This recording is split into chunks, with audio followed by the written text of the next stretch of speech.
I heard the Navy use this at summits with lots of people too, groups of 100 to 2,000. Yep.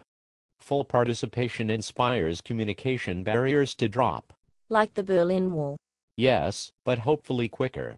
Zing. It builds upon the onion between people as they talk about past and present capacities. A focus on achievements, potential, innovation, strength, these all help in discovering insights into the corporate spirit and vision.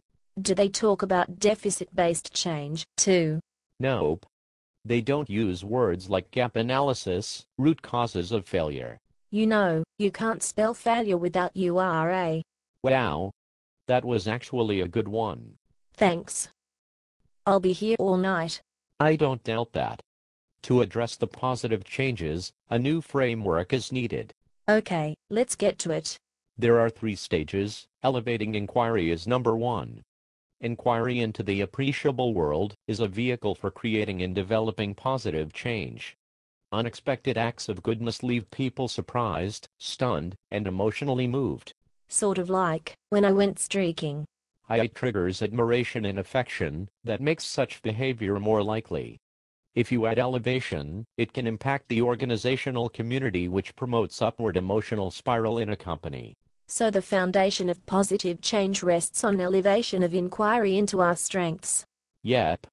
So after the elevation of inquiry and the creation of an ongoing collaborative quest to understand and construct options for better living, we move to relatedness to others. You mean the extension of organizational connectivity, whereby the accessible strengths, opportunities, and potentials for development are multiplied from the local to the whole. Yeah. It moves from the microsystem to the mesosystem to the macrosystem. I have a macro system at home. I like it better than my PC. So in this part, participants name and honor one another's virtues. As more stories are shared, more admiration and appreciation occurs, and a climate of safety, inclusion, and respect comes about. Okay. Next step. Fusion of strengths. Here, the idea that positive human experiences are not only indicators of well-being, but also generative sources of change is key. So when we have positive feelings that don't work with negative ones, such as contentment not working with anger, we generate change. Something like that. Creating positive emotions promotes change. The activation of group energy helps participants leave perceptions of constraint behind. Like leaving the world of effort and abandoning oneself to an irresistible flow, like a canoeist drawn into the main channel of rapids, or a body surfer who catches a fine wave just below the crest. Man, you better cite Grudem, or your bad jokes won't be the only thing that make me get an F. Right. So the idea is that you tap the synergy between appreciative reflection and the imagined future. The end result is movement toward greater egalitarian relationships and self-organizing structures.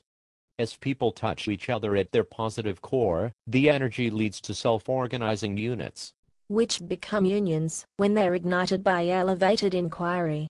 So when we all try to be positive and make a change, it goes better than when we start negative. Or at least that's what they say in the book. Can you cite the book, please? I have to get to the bar. Yes. The article is Toward a Theory of Positive Organizational Change by David L. Cooperrider and Leslie E. Sekurka. From the book Organization Development, a Jossie Base reader, Joan V. Gallus editor. Published in San Francisco in 2006 by Jossie Base, a Wiley imprint. Great. That duck is pouring big shots. Let's go. See you next time.